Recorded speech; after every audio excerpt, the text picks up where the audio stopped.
اللہ کی रज़ा में राज़ी होना। ज़िंदगी हमेशा हमारी मर्ज़ी के मुताबिक नहीं चलती। कभी हम चाहते हैं कुछ लेकिन होता कुछ और है। कभी हम माँगते हैं, रो रो कर दुआएँ करते हैं, लेकिन अल्लाह ख़ामोश रहता है। क्या वो सुनता नहीं? नहीं, वो सुनता है, पर वो जानता है जो हम नहीं जानते। अल्लाह की रज़ा ये सिर्फ़ एक जुमला नहीं, ये ज़िंदगी का सबसे बड़ा सुकून है।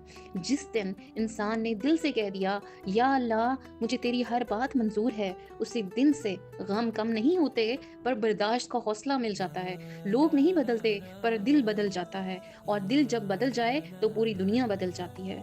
हमें लगता है अगर फलां चीज़ मिल जाएगी तो सुकून आ जाएगा, अगर फलां शख्स साथ हो तो खुशी मिलेगी, पर जब वो चीज़ नहीं मिलती तो दिल टूट जाता है। लेकिन क्या कभी सोचा है, अगर वो चीज़ें मिल जाती और वो हमारे हक में ना होती, अल्लाह छीनता छीनता नहीं, बचाता है। देर करता है पर बेहतर के लिए, और कभी-कभी खामोशी में वो बहुत कुछ सिखा देता है जो अल्फाज नहीं सिखा सकते। जब हम अपनी मर्ज़ी को अल्लाह की रज़ा में फ़ना कर देते हैं तो रब हमें ऐसी रज़ा देता है जो दुनिया की कोई चीज़ नहीं दे सकती। दिल को सुकून मिलता है, आँखों को यकीन और रूह को कर्ब। ये वो रज़ा है जिसमें बंदा रोता तो है पर शिकायत नहीं करता, तकलीफ़ होती है मगर वो सब्र में बदल जाती है। अगर तुम्हारे दिल में भी कोई तकलीफ़ छुपी है, अगर तुम भी किसी दुआ के कबूल होने का इंतज़ार कर रहे हो, तो बस एक बात याद रखो, अल्लाह तुम्हें भूला नहीं, वो तुम्हें बेहतर देने की तैयारी कर रहा है। तो उसकी